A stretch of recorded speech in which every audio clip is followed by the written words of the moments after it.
And hello, everyone. Hello, Anna. It has been quite some time that we actually were live together. Today it's day 14, and it seems that in the previous 13 days we shared pretty much everything with you. And today is the time that we go through the application forms since the forms are new. Yeah, they were relaunched. There are some changes in the sections, in the questions, also in the buttons. And what we will do today is we simply share the screen, we go all together, we make some comments. And if you have never worked with the system before, you will just get to know a little bit the system. Yeah, but no worries. All the questions that are there in the system were already addressed during this challenge. Yes, so when you open the application form, you can see very easy section, which is called context. And here you have to put your title, project title. If it's too long, you can also, to save the space in your application form later, make a short version of it. And you have to choose the day when the project starts, not the activity, but the project, yeah, for the preparation, then implementation, and so on. And you choose how many months. I think it's from 6 to 24 you can choose, yeah. And in what language you're going to write, and also where you're going to apply. As Julia yesterday, I think, said that it's very important to apply in the correct national agency, because if you will apply in the wrong country, then unfortunately your project application won't be eligible, and they even will not read it. Mm-hmm. And basically, yeah, you can also here choose the language, because official EU languages are all there. And basically, you can also apply in your own country on the language that you speak. Mm-hmm. Yeah, but if you work with your partners, maybe it's better to write it in English. But if English is not the language you wish to use, then any language is good. Yeah. Mm-hmm. Okay. Yeah, in participating organizations, you have to go back to those OID numbers we were talking about. Yeah, so each organization should have already by now the number, the magic number, and field information in the system, which will be automatically added when you will enter the number of the organization. So as you can see, yeah, here you can't change anything because it's in gray, yeah, grayscale, and that means that this information is already in the system. And if you see any mistakes or anything wrong, you have to ask your partner to go to the system and change it there. Then it will update here. Unfortunately, yourself, you can't change it here. Yeah, and here you just enter the, if you remember those PIFs, partner identification forms, this is the information you copy paste from there, like profile of the organization, some is it a non-profit, what activities the organization works with, background and experience. It's connected to the main activities you do in the organization, and also the activities which are connected to this specific project. Why you want to do it, yeah, what experience you have, what skills, what people will be in charge of this, and so on.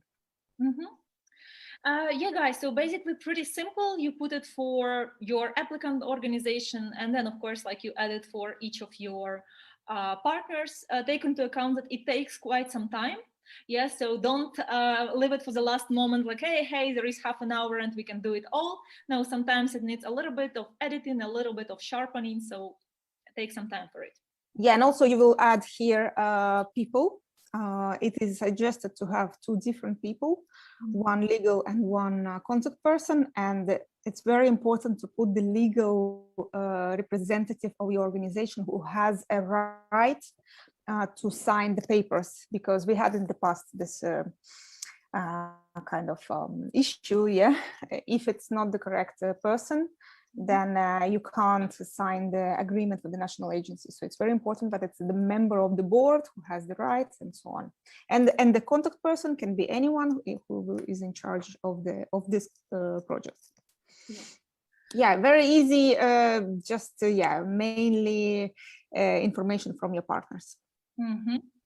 And then, guys, if we move to the next session, you see needs, objectives, impact. We will not stop here. Yeah, you just know that you have your 5,000 symbols, and we were talking about it a lot, as well as we were mentioning the topics. Remember when we were saying sit down with your team, get inspired by Erasmus Plus topics, and then basically you can choose up to 3 topics which are most relevant to your project. Okay, there is one interesting thing here. Okay, that's a different section. So here it will be a little bit more complicated. This section is called project details, and it can be a little bit confusing. But basically what it comes down to is select an activity type. And as you see, as this is a form for use exchanges, yeah, you can choose either it's program countries or partner countries use exchange, and whether you're planning any preparatory visits. If you have preparatory visit plus use exchange, then you will just add 2 activity types, and then you put the title. And if you go inside, you will see, okay, some fields that you can fill in, for example, start date and end date and country of destination, but some of them come in gray. Why? Because basically this is a summary of other sections, and we will go to those sections in a moment.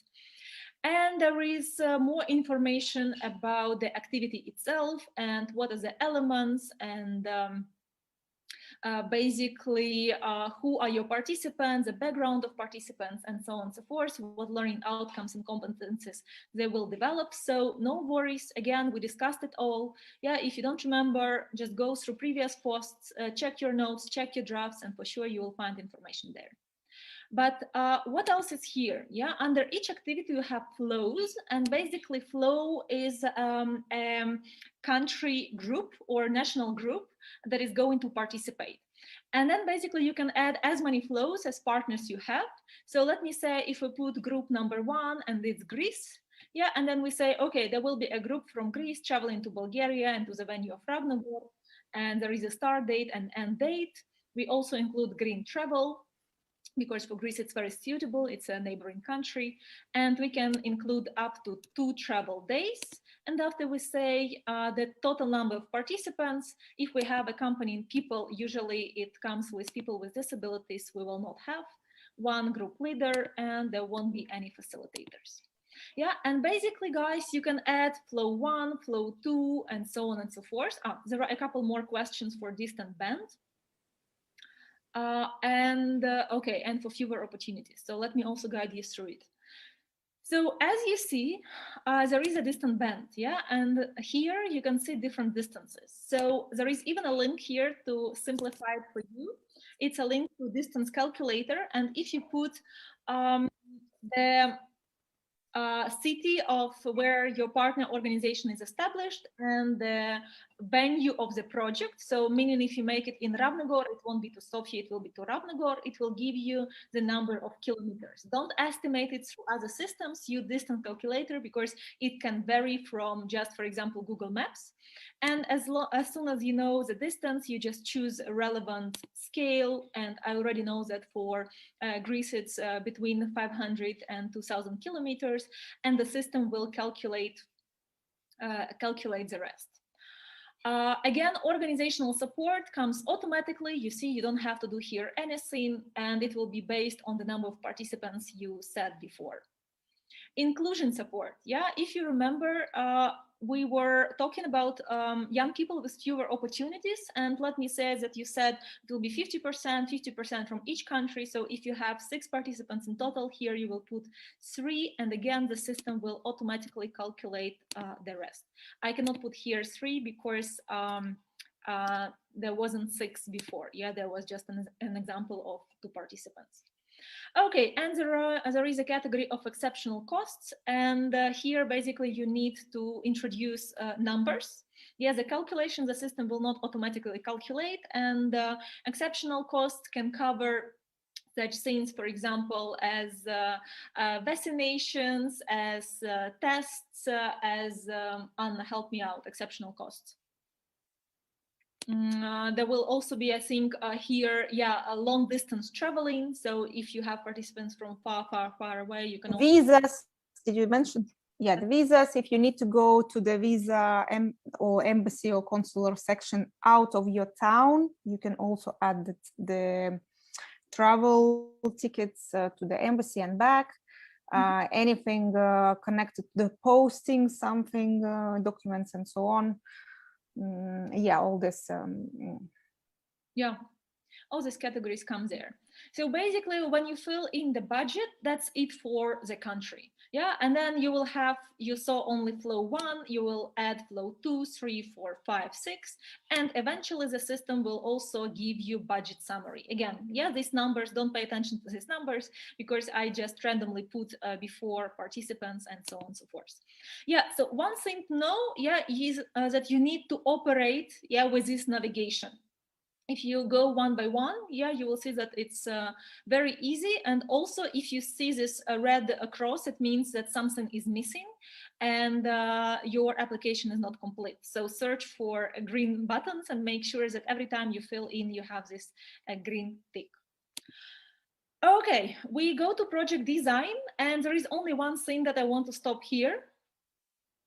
Is the question that we didn't cover in our days, and this is, will you include sustainable and environmental friendly practices in your activities? And we both encourage you to do so. If you're not sure what you can do, for example, during your youth exchange or training course, first of all, we were writing a post on this topic. And you can go to the tab Erasmus Plus, and one of the principle was environmental friendly practices. You can get inspired there. Plus, additionally, in our library for our like upgrade participants, we are going to include a guide which suggests green practices for every category, like paper, energy, water, food, promotional materials, transport, waste management, financial management, and venue. So from there, you can really take very, very practical things and put them in the application form. But for now, okay, let's move further. Anna. Yes, well, basically we covered all the topics, and it's the same here. You write about project management. Each section has 5,000 signs. If you don't have so much, you don't need to create and put the water, yeah, just to fill the space. Just write very concrete, and if it's not enough, then try to make it a bit shorter and more clear. Yeah, you write about your evaluation, sustainability of the results, dissemination, all these topics we covered, and you have a lot of information about it. Also, you can read more in our upgrade version library because we added so much material. I don't think no one ever can read and consume so much, but it all will help you. And in project summary, you just take everything from the previous section and concisely put the summaries and the most important things. What we're asking, it's the achievements, it's the implementation plans, and the results, of course. What kind of results? Mm-hmm. In the project budget, well, as we mentioned already, it will come automatically when you will enter all the people, all the few opportunities, all the travel, all the extra people, extra costs, and so on. You don't need to create here anything. But once I had a situation where the system didn't calculate it correctly, so I would suggest you also like briefly take a look before you submit the application, so it all looks good to you. Mm-hmm. And basically, guys, you also have a section Erasmus Plus Youth Quality Standards. You don't need to do here anything. Yeah, you can get here inspired, because basically this is what Erasmus Plus program expects from you and your organization while implementing mobilities. So that's another checklist for you, yeah, to basically sit down and then to go one by one and see, okay, is my project transparent, yeah, or did I include monitoring and evaluation, or how did I approach selection of participants, yeah, or sharing results within the organization. And then if you see that you're missing something, feel free to steal, because we are still in business. Okay, and there is also annexes. So in annexes, you have 3 types of documents. One of them is called Declaration on Honor, and this is a document to be signed by a legal representative. It's very simple. You just download declaration, yeah, and then basically the system already inserts all the information needed, and you just sign, stamp, and that's pretty much it. Mandates. Guys, take care of the mandates in advance, because this is a document about your formal partnership with other NGOs. So basically, when you already have all information about your partners, you can download mandates, and the system will generate your mandates. And after it, you need to send mandates to all the organizations. Again, one important thing is to make sure that all the mandates are signed by legal representative. If it happens that one of the mandates is signed just by a project manager without legal rights, your project might not be evaluated at all.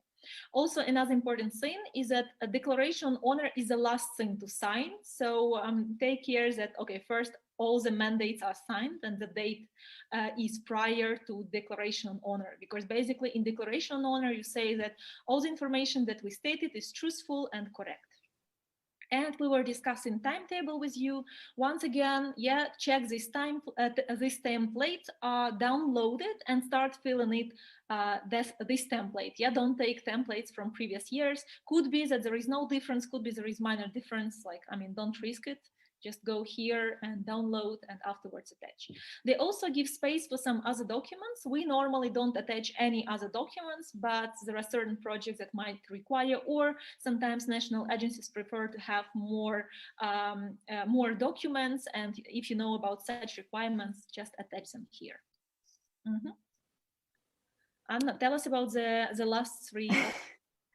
Yes, and yeah, basically, then you just look at this checklist and see if you've done everything, if you haven't forgotten anything, and you go to, if you wish to write the project with somebody else, with your partners or with project writers or anyone, you can share your application with somebody else, and at the same time, you can simultaneously be in the system and write. History is for those who are panicking that they will not be able to submit on time. You can submit if you're panicking, yeah. And then if you have time to edit something and add some more information, you can resubmit again and again and again, as many times as you want, because the national agency will take only the version which is the latest. So this didn't exist before, and this is the button I like, because we had in the past very often these situations. Yes, then that's it. And I also recommend to save the PDF for yourself, or to share with your partners, and use it as your guide after you receive all the grants and sign the agreements with national agency and start to implement it. Because very often after some time, I don't know, in August this year, I will already forget probably all the details which will be written. So it's good to have it handy and go through it. Yeah, sure. Yeah, the application is quite easy, and you just need to draft everything before. And as I already was saying, that sometimes last deadline I had situation when I didn't save several times the information, and it was very frustrating. And I would suggest to also have somewhere on the side, I don't know, in Word or in notes where you're writing it, the copy, or you just write there first and then copy inside, because especially before the deadline, it was quite stressful. Yeah, sometimes the system collapses, like the European portal collapses. And if you write the project in the application form in the last days, very often you might encounter that some parts will not be saved. So my personal recommendation is to draft project in Google Drive, not even in Word, yeah, or in Notes on Mac, in Google Drive, so that it's accessible to all your team, to all your partners. And then the last moment you just copy it in the application form. The main thing is that if you can explain your idea, it doesn't matter which wording, actually about wording. Of course, when you read, when as an assessor, you're reading the application, and if it's written very badly, it's quite difficult to write it. So there is an amazing thing like Grammarly, which you can install on your computer, and it corrects all your wording or spelling or anything, and it's free for non-for-profit organizations until the end of this year. So you can ask them to give it for you and write your projects like experts. So yeah, it's quite there is no such a rule that you should have like Oxford English or something, but it's quite good if the project is written well and everyone understands what's written. Yeah. Guys, from our side, it was pleasure to work with you. Yeah, to answer your questions, to see enthusiasm when you start describing your projects or start looking for partners. So good luck with your deadline. And of course, we see you later on in our community during Facebook Lives, networking in the post. And so. And it's a bit sad, but yeah, good luck, guys. And it was an amazing time. Hopefully you feel the same. Ciao, ciao. Bye-bye.